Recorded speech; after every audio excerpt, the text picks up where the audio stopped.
একটা নতুন ক্রিয়েটর যখন ইউটিউবে আসবে তার আগে তার কি করা উচিত? অনেক ক্রিয়েটর এরকম আছে যারা নতুন ক্রিয়েটর আছে ইউটিউবে আসার আগে তারা কি করে যে ভিডিও একটা কোনো টপিক নিয়ে কোনো না কোনো টপিক নিয়ে বানালাম। তো বানিয়ে ইউটিউবে আপলোড করে দিলাম। তো সেকেন্ড যে ভিডিওটা বানাবে সেটা কিন্তু তার সাথে কোনো রিলেটেড নেই। সেখানে তার একটা মন মতন একটা ভিডিও বানিয়ে সেখানে আপলোড করে দিল। এইভাবে তুমি যদি কোনোদিনও ইউটিউবে নতুন যারা ক্রিয়েটর আছে তারা যদি এইভাবে কাজ করে থাকে ইউটিউবে যদি এসে ভিডিও আপলোড করতে থাকে তাহলে কিন্তু কোনোদিনও সে চ্যানেলটাকে গ্রো করতে পারবে না। সে ১ বছর হোক বা ২ বছর হয়ে যাক, ৬ মাস হোক কিন্তু কোনো এখানে ভিউ পাবে না বা চ্যানেলটাও কিন্তু গ্রো করতে পারবে না। তাহলে একটা নতুন ক্রিয়েটর ইউটিউবে আসার আগে কি করা উচিত? ভিডিওটার মধ্যে পুরোটা বলবো। ভিডিওটা অবশ্যই শেষ পর্যন্ত দেখবে তাহলে বুঝতে পারবে যে নতুন একটা ক্রিয়েটর যদি ইউটিউবে আসতে চায় তাহলে তার আগে তার এখন সিস্টেম কি আছে সেভাবে কিভাবে কাজ করতে হবে সেটা পুরোটা বলবো। তো একটা নতুন ক্রিয়েটর যখন ইউটিউবে আসবে তার আসার আগে কিন্তু তার ভাবতে হবে যে আমি কোন অডিয়েন্স এর জন্য কাজ করব। মানেটা কি? যে কোন অডিয়েন্সকে নিয়ে আমি কাজ করব, কোন টপিকটা নিয়ে আমি ইউটিউবে কাজ করব যে এই টপিকে এই অডিয়েন্স আমি ধরবো, এই অডিয়েন্স আমার ভিডিওটা দেখবে। এরকম অডিয়েন্স কিন্তু তোমাকে আগে বেছে নিতে হবে যে কোন অডিয়েন্স এর জন্য আমি ইউটিউবে কাজ করব। তারপর সেই অডিয়েন্সকে তোমার বেছে নেওয়ার পরে তোমার ভাবতে হবে যে আমি যে অডিয়েন্স আমি বেছে নিলাম যে এই অডিয়েন্স এর জন্য আমি ভিডিও বানাবো, এই অডিয়েন্স এর জন্য আমি ভিডিও রেডি করব।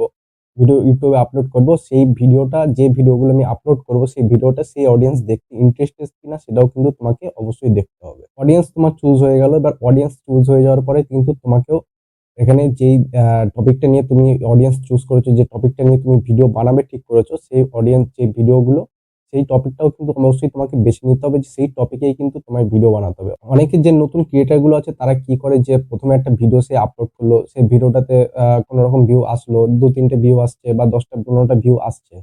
তারপরে তার সেকেন্ড ভিডিওটা কি করবে? অন্য একটা টপিক নিয়ে তোমার ভিডিওটাকে আপলোড করে দেবে। তো এরকম যদি ভিডিও তুমি আপলোড করো তাহলে কিন্তু অ্যালগরিদম কনফিউজড হয়ে যাবে যে তুমি কোন আ অডিয়েন্স চুজ করেছো আর কিরকম ভিডিও ছাড়ছো তখন কিন্তু তোমার ভিডিওটাকে ইমপ্রেশন পাঠাতে কিন্তু ইউটিউব অ্যালগরিদম তখন কিন্তু কনফিউজড হয়ে যাবে। তখন কিন্তু তোমার ভিডিও ইমপ্রেশন হবে না। তো তোমাকে কি করতে হবে? যেকোনো একটা নিশ কিন্তু তোমায় অবশ্যই বেছে নিতে হবে। যেরকম অডিয়েন্স তুমি বেছে নিয়েছো সেরকম কিন্তু তোমার ভিডিওর কোয়ালিটি যেরকম নিশটা আছে সেটাও কিন্তু তোমাকে বেছে নিতে হবে। ভিডিওর টপিকটা তোমায় বেছে নিতে হবে। সেই টপিকেই তোমার কাজ করে যেতে হবে। সেই টপিক নিয়েই তোমায় কাজ করতে হবে। তো টপিক নিয়ে কাজ করার মধ্যেও কিন্তু আরেকটা সিস্টেম আছে, আরেকটা চিন্তাভাবনা আছে যে ধরো তুমি একটা নতুন ইউটিউবার। তোমাকে এসে এমন কোনো একটা ভিডিও বানাতে হবে যেটা অডিয়েন্স তোমাকে দেখে পছন্দ করে। তোমার ভিডিওটা দেখে পছন্দ করবে, তোমার থাম্বনেইলটা দেখে পছন্দ করবে, তোমার ভিডিওটা দেখতেও যেন ইন্টারেস্টেড থাকে। তো ফার্স্ট তোমাকে এসে এমন একটা ভিডিও বানালে হবে না যেরকম যদি হয়ে থাকে এক্সাম্পল ধরো যে আমি এসে একটা ভিডিও বানালাম সেখানে থাম্বনেইলে লিখলাম যে আমার ইউটিউব জার্নি। ইউটিউব জার্নি তোমার কে দেখবে? তুমি নতুন ক্রিয়েটর সবেই তুমি ইউটিউবে এসছো। তোমার ইউটিউব জার্নি কিন্তু কেউ দেখবে না। তুমি যদি ইউটিউব টপিক নিয়ে যদি কাজ করে থাকো যেরকম ইউটিউব টিপস নিয়ে অনেকে কাজ করে থাকে বা ট্রাভেল নিয়ে কেউ কাজ করে থাকে। কেউ নানান রকম অনেক রান্নার ভিডিও এরকম টপিক নিয়ে কিন্তু তারা কাজ করে থাকে। তুমি যদি YouTube টিপস নিয়ে যদি কাজ করে থাকো তাহলে তোমাকে এখানে লিখতে হবে যে নতুন ক্রিয়েটর যারা আছে তাদের কিন্তু ফলোইং বেশি থাকে। তারা কিন্তু YouTube এ এটা ওটা দেখতে থাকে যে কিভাবে চ্যানেল গ্রো করতে হবে। তখন তোমাকে ওটা ভাবনা চিন্তা করে বেছে নিতে হবে যে এই অডিয়েন্স এইটা কিন্তু দেখতে চায়, এটা কিন্তু YouTube এ বেশিরভাগই সার্চ হয়। তো তখন তোমাকে ভাবতে হবে যে আমি যদি YouTube টিপস নিয়ে কাজ করি তখন আমাকে কি করতে হবে? এখানে এমন কিছু দিতে হবে যেন ওই নতুন অডিয়েন্স যারা আছে, নতুন YouTube যারা আছে YouTube টিপস সম্বন্ধে জানতে চায় তাদের জন্য কি করতে হবে?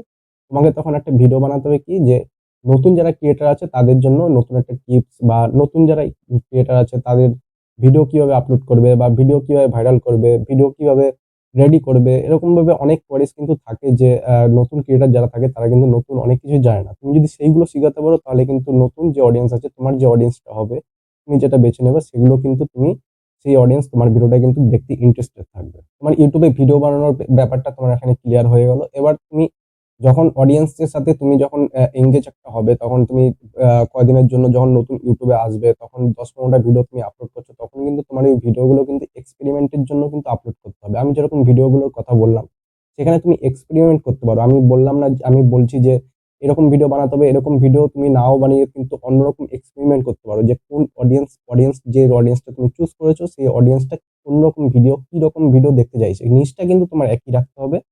যেটা তুমি YouTube টিপস নিয়ে যদি ভিডিও বানিয়ে থাকো, YouTube টিপস এর মধ্যেই তোমাকে ওই এক্সপেরিমেন্ট করতে হবে। অনেকে কিরকম আছে যে এক্সপেরিমেন্ট করার জন্য ১০-১৫ টা ভিডিও আপলোড করছে, সেখানে এক্সপেরিমেন্ট করার জন্য নানান রকম টপিকের ভিডিও আপলোড করে থাকে। সেরকম কিন্তু হবে না। সেটা কিন্তু তোমার অডিয়েন্স, তোমার YouTube অ্যালগরিদম সেখানে কিন্তু কনফিউজড হয়ে গিয়ে কিন্তু তোমার ভিডিওটাকে কিন্তু বেশি দূর পাঠাবে না, বেশি ইমপ্রেশনস পাঠাবে না। সেখানে তোমার একই নিশের মধ্যেই তোমার এক্সপেরিমেন্ট করতে হবে। আমি যেরকম বললাম যে নানা রকম আ আ কটা থাম্বনেইল এর কথা বললাম বা টাইটেল এর কথা বললাম, ভিডিও কোয়ালিটির কথা বললাম। সেগুলো কিন্তু সেইগুলোর মধ্যেই তোমাকে এক্সপেরিমেন্ট করতে হবে যে এইরকম ভিডিওর মধ্যে কোন ভিডিওটা সবথেকে বেশি YouTube এ অডিয়েন্স দেখলো সেইটা নিয়ে কিন্তু তুমি বারবার কাজ করতে পারো।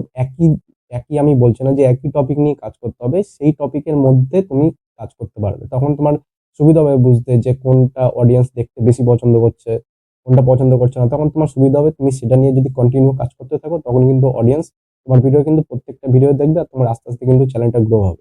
এবার এগুলো যখন ক্লিয়ার হয়ে গেল তখন তুমি YouTube এ যখন ভিডিওটা আপলোড করা শুরু করবে তখন তোমাকে চিনবে কি করে? তোমার ভিডিওটা কেন দেখবে? কিসের জন্য দেখবে? এটাও তো একটা ব্যাপার আছে। এটার ব্যাপার থাকার জন্য কিন্তু তোমাকে ফার্স্ট একটা ভালো নতুন যারা ক্রিয়েটর আছে তাদের কিন্তু অবশ্যই এটা মাস্ট যেটা ভালো থাম্বনেল। মানে যে থাম্বনেলটা দেখে মানুষ বুঝতে পারে যে এই ভিডিওটার মধ্যে কি আছে, দেখে যেন ইন্টারেস্টেড মনে হয় সেজন্য তোমার থাম্বনেলে ক্লিক আসতে পারে। সেরকম কিন্তু ধারণা তোমার রাখতে হবে যে কিরকম এই থাম্বনেলটা বানাবো লোকে পছন্দ করবে আর কিরকম থাম্বনেল আমি বানাবো যেটা লোক এখানে ক্লিক আসবে সেই ভিডিওটা দেখতে ইন্টারেস্টেড থাকবে। তুমি যে ভিডিও টপিকটা বানাচ্ছ সেটা কিন্তু ভিডিওটার মধ্যে ঢুকে কিন্তু কেউ দেখবে না আগেই। তোমার থাম্বনেলটা আগে অবশ্যই দেখবে, তারপরে তোমার ভিডিওটার মধ্যে ঢুকবে। তো তখন তোমাকে কি করতে হবে ফার্স্ট ভিডিওটা আপলোড করার আগে কিন্তু তোমাকে একটা ভালো থাম্বনেল ভেবে নিতে হবে। ভালো থাম্বনেল কিন্তু তোমায় ক্রিয়েট করতে হবে। তবে নতুন ইউটিউবার যারা আছে বেশিরভাগই যারা নতুন ইউটিউবার যারা নতুন পুরনো ইউটিউবার হয়ে গেছে তারাও কিন্তু এই থাম্বনেলের জন্যই কিন্তু ভাইরাল হয়। থাম্বনেলটাই কিন্তু আগে সবার চোখে পড়বে। এই থাম্বনেলটা চোখে পড়ার পরেই কিন্তু তোমার ভিডিওতে ক্লিক আসবে। তো এইখানে তোমার থাম্বনেলটাও কিন্তু ভালো করে রেডি করতে হবে।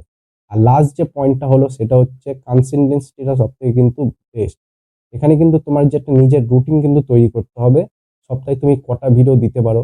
তুমি রোজ যদি ভিডিও আপলোড করতে পারো, সেখানে রোজ তুমি ভিডিও যদি রেডি করতে পারো, সেখানে তুমি রোজ আপলোড করো। যারা পারবে না রোজ তারা ১ দিন বাদে, বাদে বা ২ দিন বাদে, বাদে এটা আমি কিন্তু আগেও বলেছি। তবে কনসিস্টেন্সি যেটা আছে সেটা কিন্তু তোমাদের মেইনটেইন করতে হবে। এই জিনিসটা কিন্তু তোমাদের অবশ্যই মেইনটেইন করতে হবে। তাহলে অডিয়েন্সও তোমার যে অডিয়েন্স যদি তোমার থেকে থাকে, অডিয়েন্স যদি তোমার নতুন, নতুন আ কাজ করতে, করতে তুমি যদি ৬ মাস কাজ করো বা ১ বছর কাজ করো সেখানে যদি তোমার কটা অডিয়েন্স এসে থাকে তারা কিন্তু বুঝতে পারবে যে হ্যাঁ, এর যে ভিডিওটা আমি যার ভিডিও দেখি তার ১ দিন বাদে, বাদে ভিডিওটা আসে। তারা কিন্তু ওয়েট করবে তোমার ভিডিওটার জন্য। YouTube অ্যালগরিদমও কিন্তু তোমাকে একটা জেনুইন কনটেন্ট ক্রিয়েটর ভাববে। তার জন্য কিন্তু তোমাকে একটা আলাদা বেনিফিট দেবে, আলাদা ইমপ্রেশন পাঠাবে বেশি করে। সেখানে কিন্তু একটা বেনিফিট পাবে। এই কনসিস্টেন্সিটা কিন্তু অবশ্যই তোমাদের বজায় রাখা উচিত। তবে তোমার কিন্তু YouTube এ ভালো করে কিন্তু কাজ করতে পারবে। আর তোমার YouTube কিন্তু তোমাকে একটু সাপোর্ট করবে। YouTube অ্যালগরিদমও তোমায় কিন্তু সাপোর্ট করবে তোমার ভিডিওটা কিন্তু এগিয়ে নিয়ে যাওয়ার জন্য। তো ইনফরমেশনটা কেমন লাগলো নতুন ক্রিয়েটরদের জন্য?